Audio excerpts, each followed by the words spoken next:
E ele disse: eu sei que ninguém aqui gostou. Isso aqui vocês estão dizendo, não é de se passar na casa de Deus? Pois bem, disse o padre, mas na sua casa passa todo dia. Coisa pior do que isso, para os seus filhos, a senhora nas novelas, traições, drogas, violência. E na sua casa você não fala nada, mas na casa dos outros você acha errado. Caramba, que revelação Deus deu para esse padre. Deus quer pessoas assim. Deus quer pessoas de coragem. Deus não consegue lidar com homens e mulheres totalmente programados. Deus não gosta de robôs. Deus não gosta de ciborgues. Porque um ciborgue, meio homem, meio máquina. Um ciborgue não tem sangue nas veias, tem fios elétricos. Deus quer pessoas que têm um sentimento. Deus quer pessoas que ao entrar nessa casa saibam que Ele está aqui. Deus quer pessoas que acreditam que esse livro ainda é real. Deus quer pessoas aqui que acreditam que Ele pode te fazer voar nas asas de um avião. Que Deus pode te tirar daqui e te levar para a África, como eu ouvi aqui nessa tribuna hoje. Se você não acreditar nos seus sonhos, ninguém vai acreditar por você. Vou repetir. Se você não acreditar na sua história, quem vai acreditar? Quem? Era sábado à tarde. Fui visitar o meu pastor José Bispo dos Santos, já falecido. Pobre de marré. Marquei uma reunião com ele e fui para a casa dele com um embornal. Quem sabe o que é embornal aqui? Oxe, todo mundo aqui veio da roça, né? Embornal era um saco que a mãe da gente fazia para levar marmita para a roça. Eu coloquei dentro daquele embornal uma Bíblia toda rasgada. Aqui em volta dela, algumas Bíblias eram vermelhas. Quem lembra disso? A minha era cor-de-rosa. De tanto estava desbotada.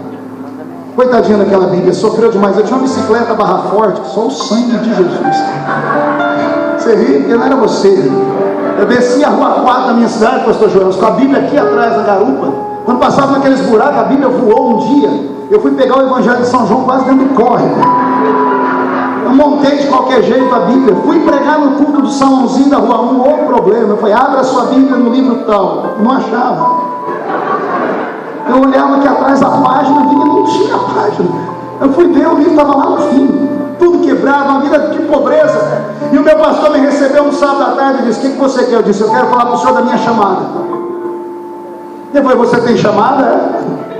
Eu disse: tem. E para onde? Eu disse: para Romênia. Ele era baiano. Ele disse: uai, oxe, e para onde é esse trem? Eu disse: a Romênia fica lá no norte da Europa, perto da Rússia. Ele é. E qual que é o idioma lá? Eu falei: é o romeno. E você sabe falar? Eu falei: já sei falar umas palavras. Ele diz: o que? Eu sei falar assim: noroeste da România. Ele disse: o que você falou? Eu falei: não sei. Mas você sabe falar isso? Eu ganhei uma fita. Eu trabalhava com Telex. Alguém lembra de Telex aqui? Telex é o tataravô do WhatsApp. Eu mandava mensagem pelo Telex. Eu encontrei alguns consulados que tinha em São Paulo, e tinha um consulado da Romênia. E eu mandei para eles pedindo histórias, livros. Eles me mandaram um livro escrito em romeno, traduzido para o espanhol, e mandaram fitas, cassetes deles conversando, e eu decorei aquilo. E eu falei: pastor, eu já sei falar. Ele falou: é? Eu falei essas coisas. Falei: o que você está falando? Eu falei: pastor, eu ainda não descobri, mas já vou descobrir já. Ele falou: o que mais? Eu falei: pastor, eu vou chegar na capital da Romênia. Você sabe onde é a capital? Eu falei: chama Bucareste. Ó, eu nasci da Vila Tatu, já sabia sobre Bucareste. Eu falei: o que você vai fazer quando chegar lá? Pastor, eu vou falar para eles que Jesus salva, que Jesus cura, que Ele batiza com o Espírito Santo e que Ele vai levar o homem para o céu. E ele falou: como é que nasceu esse negócio de Romênia? Pastor, eu li um livro. Que livro? Torturado por Amor a Cristo. Pastor Richard Urban. Tive o prazer de conhecer esse homem. Fui num congresso onde ele pregou. Eu nunca tinha visto aquilo. O missionário pregar sem falar. Doutora Fabiana, a senhora que é apaixonada por missões. Dr. Richard pregou sem falar. Ele dispensou o intérprete no Anhembi, em São Paulo. Ele só pediu que o intérprete dissesse aos irmãos para não se escandalizarem. E ele tirou a camisa dele. Meu Deus. O corpo dele todo cheio de cicatrizes, feitas nas masmorras da Romênia, que era um país comunista. As unhas dele foram arrancadas mais de 20 vezes para que ele negasse o Salvador. O último teste dele, depois de 14 anos longe da esposa, longe de todos, o último teste foi que levaram para ele o filho mais novo dele. E esse filho mais novo dele, disseram para ele: se o senhor não negar a Cristo, nós vamos matar o seu filho. Ele caiu de joelhos e começou a chorar, dizendo: Deus, eu suportei tudo, mas isso eu não aguento. Quando ele foi dizer que negava Jesus, o filho dele se soltou dos guardas, agarrou e disse: papai, não negue Jesus. A gente se separa aqui, mas se encontra na glória. E ele viu assassinarem o filho dele por causa da salvação. E essa história entrou na minha alma. Eu comecei a sonhar com esse país e eu fui falar com o meu pastor. E sabe o que o meu pastor me disse depois que eu falei? Esquece. Abandona. Onde você mora? Eu disse: na Vila Tatu. Sua casa é grande? Eu disse: tem 2 cômodos. Vocês moram em muitas pessoas? Eu disse: só 12. Seu pai? Eu falei: não tenho pai. No meu documento, o nome de pai aparece um risquinho lá. Você congrega onde? Eu disse: eu vou aqui no salãozinho da rua 1. Tinha 4 por 5. Os pregadores lá eram tudo analfa de pai e beta de mãe. Os membros que congregavam lá só tinham 2 dentes na boca, o zagueiro e o atacante. Eu disse: e esse povo que congrega lá trabalha onde? É tudo cortador de cana. Aí ele olhou para mim e disse: você quer ser missionário aonde? Eu disse: na Romênia, no norte da Europa. Ele olhou para mim e disse: filho, esquece esse negócio. Obra missionária para filho de pastor rico, de ministério grande, pastor presidente. Obra missionária na Europa é para filho de pastores americanos, dos olhos azuis, cheios de dólares e com passaporte, com entrada em qualquer lugar do mundo. Você é brasileiro, mora numa cidadezinha pequena, Orlândia, congrega num lugar no meio do nada, perto de lugar nenhum, não tem família rica, você quer ser missionário na Romênia? Esquece! Eu nunca chorei tanto como eu chorei naquele dia. Meu coração ficou pequeno, porque aquele que tinha que acreditar em mim desacreditou em mim.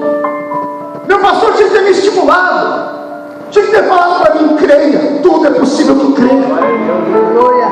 Que é uma promessa mais louca do que essa que Jesus disse: aquele que crê em mim, ainda que esteja morto, viverá. É uma promessa mais louca do que essa, mais radical do que essa.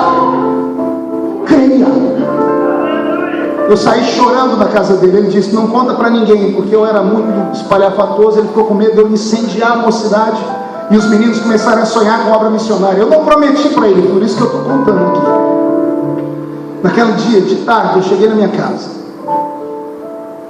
Tinha um quarto lá, que nós chamávamos de quarto. Tinha uma janela de madeira, fechada com uma tramela. Quem conhece tramela? Oxi, achei que era só eu e a sogra, lá da roça, lá do sítio Lagoa das Canoas. Eu abri aquela tramela, abri aquela janela de madeira. Minha mãe tinha uma máquina de cinja, daquela de pedalar assim. Quem lembra? Oh, Jesus!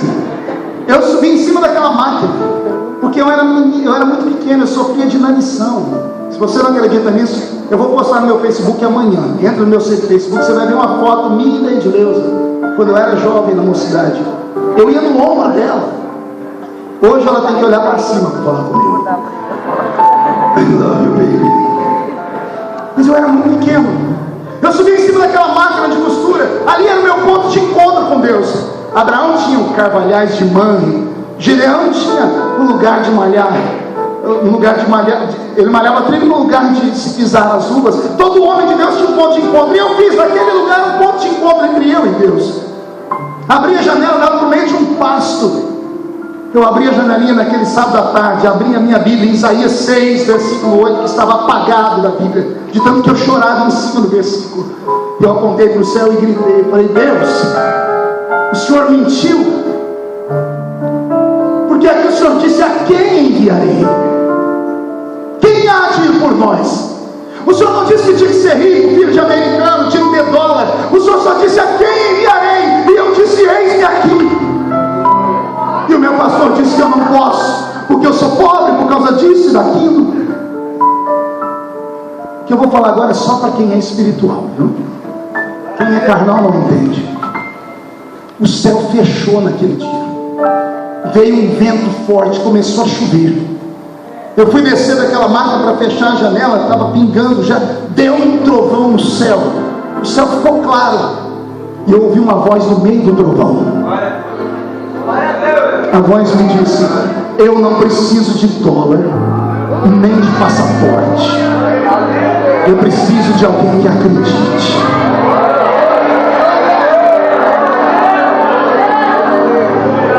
Eu preciso de alguém que sonhe. Daí surgiu a frase: sonhe e ouse sonhar. Você nunca irá além dos seus sonhos. Se você não sonhar, você vai ser como um vegetal nessa terra. Vai crescer, vai até dar algum tipo de fruto, mas não vai sair do lugar. Deus quer te dar asas. Deus quer que você voe alto. Deus quer que você voe para longe. Deus quer que você leve esperança. Deus quer que você seja o porta-voz da sua mensagem. Pastor, é possível? É possível. Se Ele fez na minha vida, vai fazer na sua também. E começa nessa madrugada. Começa um tempo novo na sua história. Olha o que aconteceu comigo. O tempo passou. E olha por onde Jesus me levou. São mais de 70 países do mundo. Quase 4.000 cidades no Brasil, que tem 5.000 e algumas centenas de municípios. Eu sou o pregador que mais andei nesse país, talvez um dos que mais andou pelo mundo. Houve dias de pregar em um país de manhã e outro país à noite. Houve dias que no mesmo dia eu preguei em 3 estados do Brasil. Cheguei a pregar em 6 cultos diários. Não houve ninguém que tivesse feito o que eu fiz até hoje. Não que eu esteja me gloriando longe disso, mas estou dizendo que Deus me levantou com uma força que deixou todo mundo louco e perdido, porque ninguém sabia de onde vinha. Se cumpriu na minha vida João 3:8. O vento sopra onde quer. Não é onde o homem quer, é onde Deus quer. Não é o homem que vai te levantar, é Deus que vai te levantar. O que o homem dá, o homem tira. O que Deus dá para nascer alguém de ti. Volte a buscar. Eu vou sonhar. Pastor, o senhor foi na Romênia? Não. Estive do lado. Passei perto. Tive convites e não consegui ir. Um dia eu estou em Israel, fazendo batismo. Batizei 140 pessoas no Rio Jordão. Estava para dar a bênção apostólica. No final do culto, chegou 3 gigantes e entraram dentro das águas. Gigantes mesmo. 2 homens e uma mulher. Nenhum deles tinha menos de 2 metros de altura. Eles vieram falando inglês comigo e disseram: queremos que você nos batize. E eu perguntei por quê? E eles disseram: estávamos lá naquele canto, e lá eles me mostraram o grupo sendo batizado. Eu disse: por que vocês querem ser batizados aqui? Eles disseram: porque nós vimos a luz do Espírito descer aqui. Promete não se escandalizar? Os 3 tinham vestido roupa de batismo branca, mas no peito deles, Fabiana, tinha a imagem de Maria. Os 3, imagem de Maria no peito. Eu olhei aquilo, os crentes tudo me olhando, e agora? Eles eram da igreja anglicana. É uma igreja mais católica do que protestante. É uma igreja estatal. E eles queriam ser batizados. Eu li o texto de Filipe, onde Filipe fala com o eunuco de Candace, o guarda-tesouro da rainha, e eu disse: eis aqui a água que me impede ser batizado. E Filipe disse: tu crês? E eu disse isso, o rapaz disse: eu creio. Todos os 3 disseram que criam.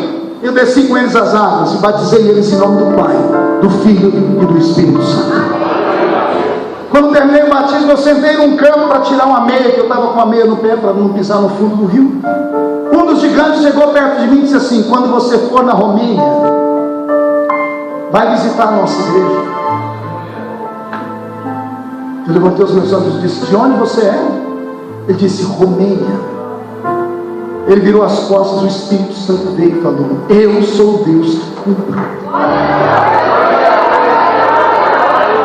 O Senhor disse: você não foi a Romênia, eu trouxe a Romênia até você. Esse é o Deus que está entre nós nessa madrugada. É o